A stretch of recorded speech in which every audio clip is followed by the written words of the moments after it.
A peer-reviewed study completely transformed everything I thought I knew about relationships and what truly creates deep connection between partners. So I invited 7 close friends over to see if their real experiences matched the data, and what we discovered was remarkable. The research analyzed which approaches most consistently lead to stronger emotional bonds and mutual satisfaction in relationships. Some findings genuinely shocked me, so I took an unconventional approach, gathered 7 trusted girlfriends for wine and raw, honest conversation. I needed to know, does their lived reality align with what scientists measured? The answer? Almost perfectly.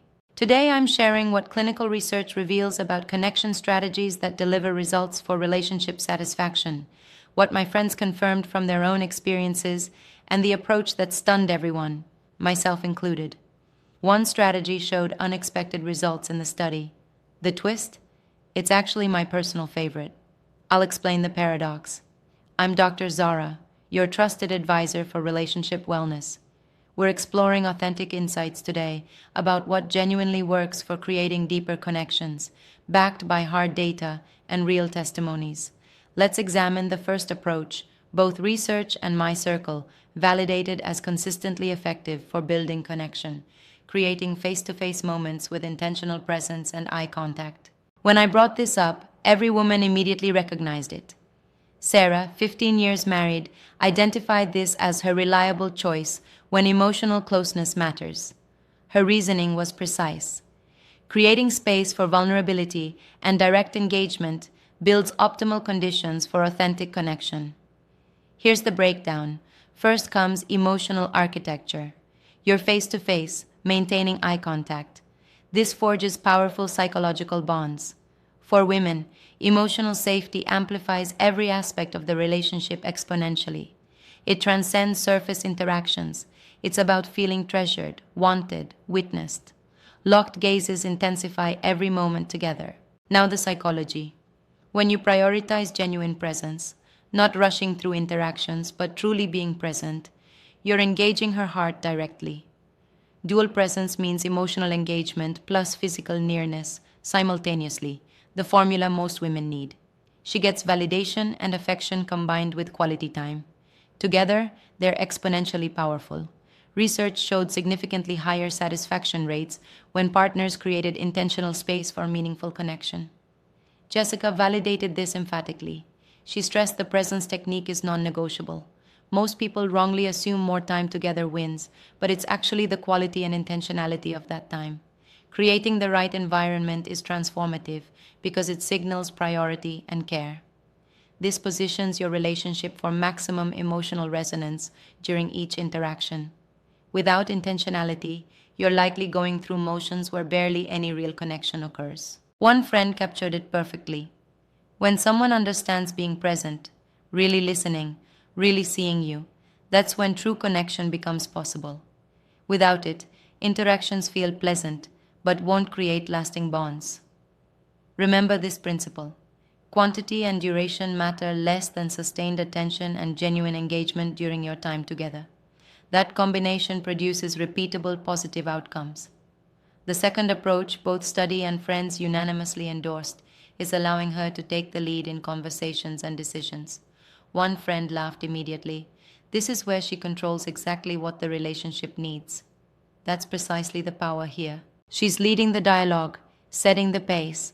Mutual respect remains central. But the game changer is her complete autonomy over topics, timing, and crucially, emotional depth. She guides conversations in ways that satisfy her unique needs. She adjusts intensity, topics, sharing levels, full agency. That autonomy is profoundly effective for building trust. I know some people resist this because they feel less in control. But here's the upgrade my friends recommended. Actively support her leadership with engagement and enthusiasm. Show clear appreciation for her perspectives. One woman explained, "When he genuinely listens and validates my input, everything changes. He's still actively participating, demonstrating respect and partnership rather than passive agreement." That supportive energy, even when she's leading, activates deeper trust. Women crave feeling heard and valued, even while guiding the direction. In conversations, her voice takes center stage. Each exchange generates authentic dialogue, active listening plus genuine sharing. Because she directs the flow, she finds her precise comfort level and pacing. The study highlighted critical variation. Every woman's needs differ. Communication styles and preferences vary considerably. Letting her lead allows individual expression. That's why this approach showed exceptional satisfaction rates. Amplify with affirmation. Express appreciation during conversations. Show genuine interest. Lean in during important moments. These gestures maintain connection strength and signal active engagement. Now here's where our evening conversation became fascinating. While these two approaches prove effective for connection, everyone agreed they risk becoming predictable. This matters tremendously. Variety is essential. Different strategies deliver different benefits, but variety maintains excitement, keeps relationships fresh, preserves spontaneity. When you confidently try new activities together, that unpredictability radiates vitality. Sarah loves when her husband surprises her with thoughtful gestures because it projects attentiveness.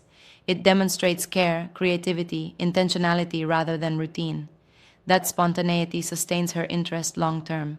Those two approaches build trust and reliability, but women equally desire novelty, adventure, excitement.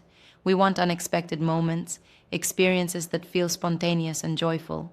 Use those proven approaches as your foundation for emotional security, but integrate new experiences for building excitement and joy. Start with comfort, then venture into new territories together. Before revealing the study's surprising outlier, I must address something fundamental affecting everything discussed: emotional availability. Regardless of approach, being emotionally closed off makes connection significantly harder. Both partners need emotional openness for maximum relational health. For women, feeling safe to express emotions creates the vulnerability that deepens bonds. When emotional availability is compromised through stress, past hurt, or defensive patterns, authentic connection becomes elusive. Emotional openness means willingness to share feelings honestly and receive your partner's feelings graciously. Greater emotional flow means deeper understanding, richer experiences, stronger partnerships. This applies universally. Optimal emotional health makes everything function better. So while strategies and approaches matter, never neglect personal growth, therapy when needed, and emotional development. Now for the segment that surprised me most, the conversation's most compelling revelation. The study identified which approach least frequently produced relationship satisfaction. When I read this, I was genuinely stunned because it's my preferred style. Ready? Independent parallel activities. Research showed this approach recorded the lowest connection achievement rate. When I shared this, 6 of 7 friends immediately agreed. Absolutely. That approach feels comfortable, low pressure, easy, but we rarely feel deeply connected from it. Here's where I diverged from both study and most friends. This genuinely is my favorite, despite not creating deep bonding from it. Let me clarify why, because it's an important insight. The study identified 2 explanations for lower success. First, absent face-to-face interaction. You're doing separate things, not witnessing each other's experiences, expressions, reactions, and shared experience amplifies connection significantly. Second, the primary reason. There's zero collaborative engagement here. Research confirmed most women need shared activities for bonding. Mutual participation, doing things together with joint focus, is when connection occurs most consistently. Parallel activities provide zero teamwork unless you intentionally create it. Scientifically, lower connection rates make complete sense. But here's what I told my friends, and what you need to understand. Approaches not producing deep bonding can still be valuable. For me, this delivers something else entirely. It's comfortable, peaceful, restful, and restorative. There's personal space I deeply value, knowing intense bonding isn't the objective. Here's the central insight. Relationships aren't exclusively about constant togetherness. It's the complete experience: variety, different types of time, emotional balance. Some approaches generate intense bonding energy. Others facilitate healthy independence. Understanding what each provides lets you use them wisely. Don't avoid independent time because studies show lower connection rates. Use it for what it offers: personal restoration and healthy boundaries. Then transition to collaborative activities when you're ready to deepen your bond. One friend's partner executes this perfectly.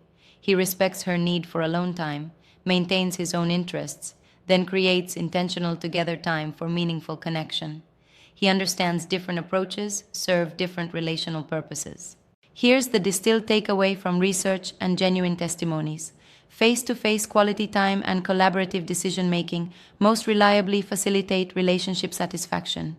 Both generate shared experience and mutual respect.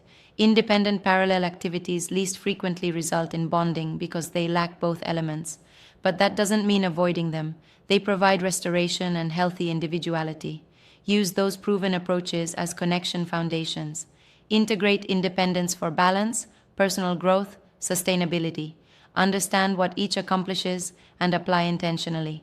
Begin with presence, build trust, strengthen bonds through science-backed approaches that create the mutual engagement she values. Apply these insights in your relationship and observe the responses. Notice differences when prioritizing quality attention and genuine partnership. Your relationship deserves understanding. Knowledge of what genuinely works elevates you into a confident, caring partner. If this brought value, hit that like button. Thank you for watching.